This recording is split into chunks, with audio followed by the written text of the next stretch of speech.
SN news महाराष्ट्रामध्ये पुन्हा एकदा आपलं स्वागत आहे। आजच्या ठळक बातम्या। मुंबई विमानतळावर भीषण अपघात, 5 जण जखमी। मुंबईतील टर्मिनल 2 निर्गमन परिसरात मर्सिडीज बेन्झ पर्यटक वाहनाचा अपघात झाला, ज्यामध्ये परदेशी प्रवासासह 5 जण गंभीर जखमी झाले आहेत। नाशिकमध्ये पोलिसांची कारवाई, 5 देशी बनावटीची पिस्तुले जप्त। नाशिक पोलिसांनी गुन्हेगारी प्रतिमा असलेल्या लोकांवर लक्ष ठेवून मोठी कारवाई करत अनेक देशी बनावटीची पिस्तुले जप्त केली आहेत।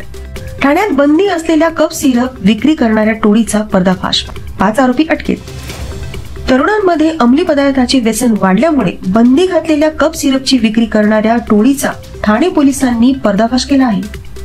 देशातील पहिले एआय विद्यापीठ महाराष्ट्रात स्थापन होणार। महाराष्ट्र सरकारने देशातील पहिले कृत्रिम बुद्धिमत्ता विद्यापीठ स्थापन करण्यासाठी ब्लूप्रिंट तयार करण्याचे मोठे पाऊल उचललेले आहे। नाशिकच्या सापुतारा घाटात भीषण अपघात, 60 ठार 15 जखमी। सापुतारा घाटात खासगी बस 200 फूट दरीत कोसळल्याने 7 जण ठार तर 15 जण गंभीर जखमी झाले आहेत। मराठा आरक्षणासाठी तरुणाची आत्महत्या। छत्रपती संभाजीनगर मधील सिल्लोड येथे एका तरुणाने मराठा आरक्षणासाठी शेततळ्यात उडी मारून आत्महत्या केली आहे। पुण्यात निगडीतील संत कबीर उद्यानात बिबट्याचा धुमाकूळ।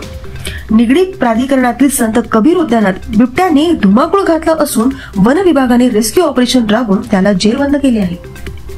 शिंदे फडणवीस यांच्यातील विसंवादामुळे राज्य अस्थिर। खासदार संजय राऊत यांनी शिंदे आणि फडणवीस यांच्यातील विसंवादामुळे बहुमत असूनही राज्य अस्थिर असल्याची टीका केली आहे। राज ठाकरे यांची अभिनेत्यांना पुरस्कार, आमच्या वाट्याला तिरस्कार अशी टोलेबाजी। राज ठाकरे यांच्या हस्ते अभिनेता रितेश देशमुख याला पुरस्कार प्रदान करण्यात आला। यावेळी त्यांनी अभिनेत्यांना पुरस्कार मिळतात पण आमच्या वाट्याला तिरस्कार येतो असे मिश्किल वक्तव्य केले। पोप फ्रान्सिस यांची प्रकृती स्थिर, डबल निमोनियामुळे रुग्णालयात दाखल। पोप फ्रान्सिस 2 आठवड्यांपासून डबल निमोनियामुळे रुग्णालयात दाखल असून त्यांच्या प्रकृतीत स्थिरता आहे। अशाच नवीन बातम्यांसाठी बघत रहा एसएन न्यूज चॅनल महाराष्ट्र। धन्यवाद।